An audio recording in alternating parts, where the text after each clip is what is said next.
What's up guys? My name is Ruby, this is Pokeballers, and this is a very different style of video than I'm used to putting out. It's been exactly 3 months since I've been vending. It's been great to meet so much people in the scene and also have people outside of the state, out of the country, message me and say they've been watching the videos and are supporting from afar. It means so much if you are watching and sticking around. I really appreciate it. So we're gonna talk about my budget and how I decided to spend my budget, my equipment and my setup, how much I've earned from YouTube so far as a Pokemon vendor.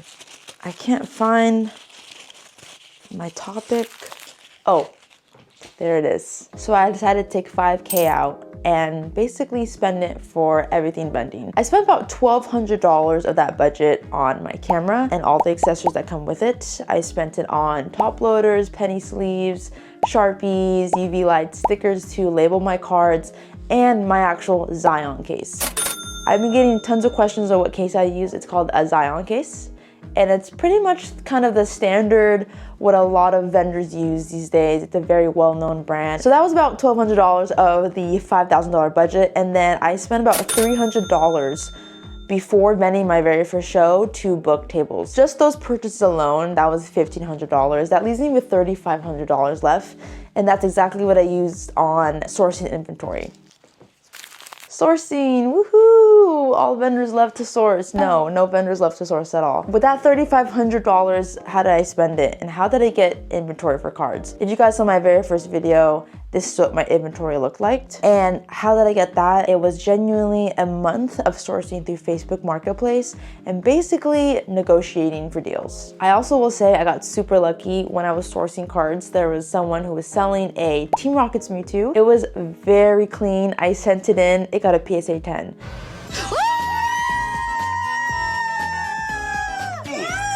I mean, I'm new to this, so that was cool. Now that I'm 3 months in, I'm like, that was pretty rare. I'm probably never gonna really get that opportunity. By the time I was done sourcing and it was my first show, I had $4,500 worth of inventory and $500 of cash buying power. And this is all with my 5K budget. I'm not adding more, I'm not taking any more money. I'm even to this day not putting money into my Pokemon business. Whatever has been generating so far, I've just been putting back into getting more cards. All right, inventory update. This is the moment we've all been waiting for.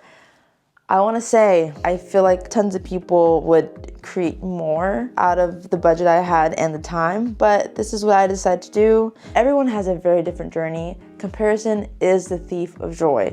Just really enjoy it. If this is something that you want to do, have fun with it. I don't really care too much about like, oh, I wish I grew 5K more. You know, I don't really think about stuff like that. I am just really shocked about the outcome. I'm going to show you what a 5K budget has turned to in 3 months.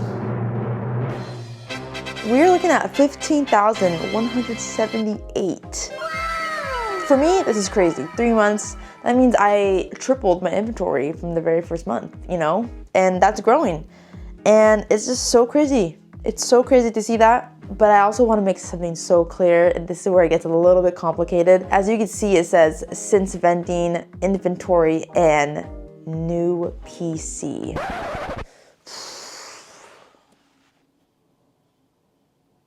So guys, the truth is, I actually have been purchasing stuff from my personal collection with the exact same budget.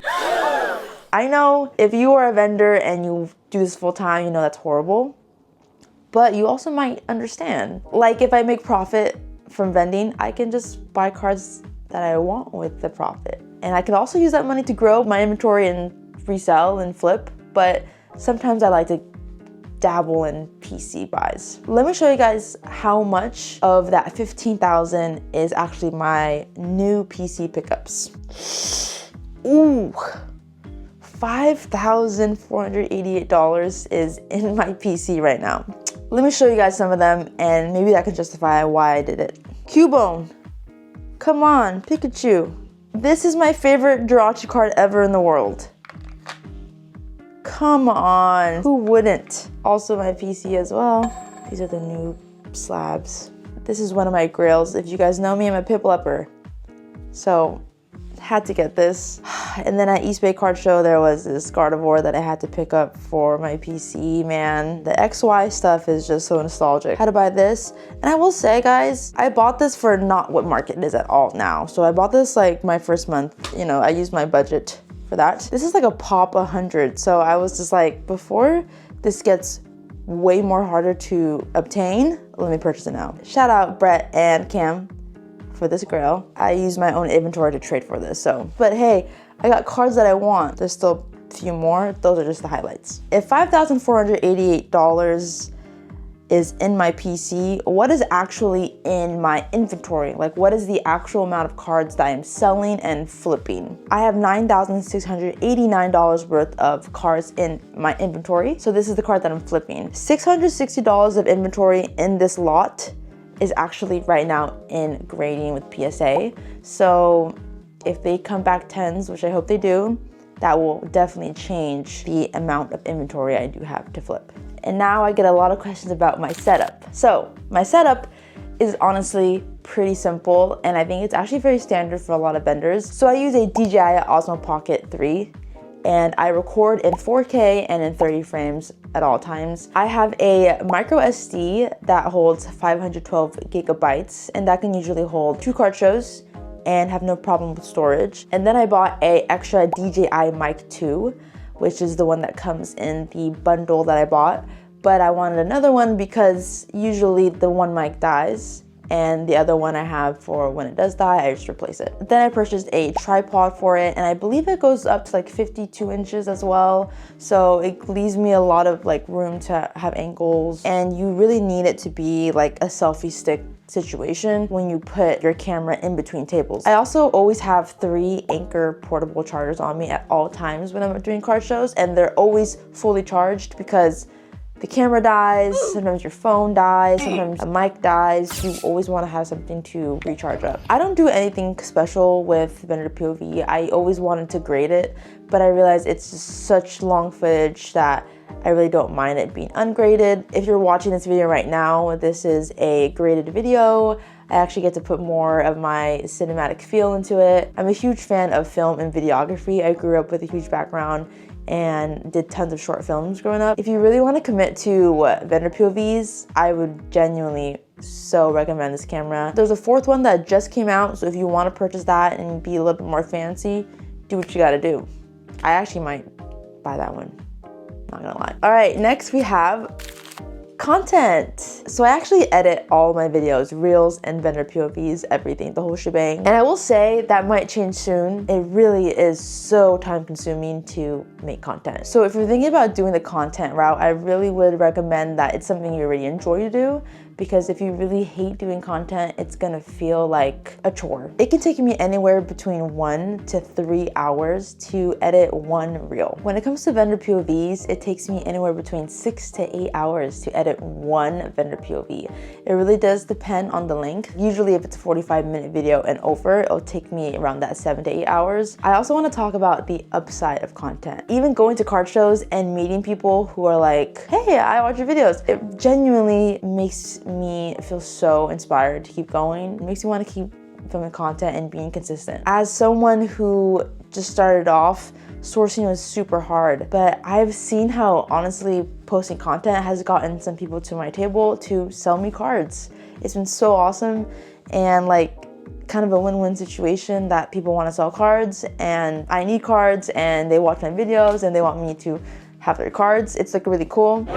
Tag team, trying to pick this up. Hey, thank you for selling to me. I know there's a lot of vendors in the room, so I appreciate you. I knew what I wanted to do. Aw, thank you, dude.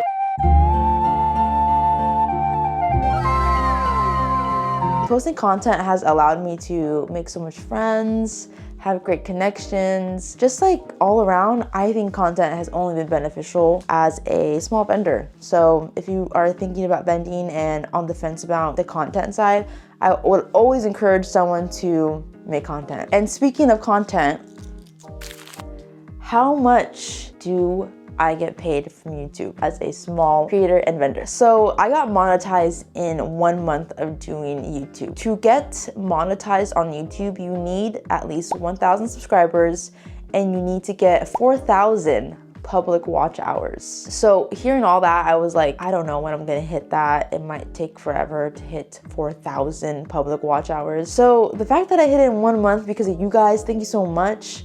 I was even talking to Jazz and we were like, I genuinely thought this first video would get like 400 views. And now it's sitting at somewhere around 11,000. So thank you guys so much. Like, this would not be possible without you guys. So thank you. So my first month monetized, I got $237.95. And what's cool about the YouTube app too, you can see which ones paid you the most. I will clarify, it's not life-changing money, but it's definitely great money to have on the side, and you know, buy tables for vending or buy new inventory. That can even cover hotel that we book overnight. It is currently May 27th, so let me show you guys what my pay for May now looks like. Mind you, it's May 27th, the month is not completely over. So far, I have $407 for May.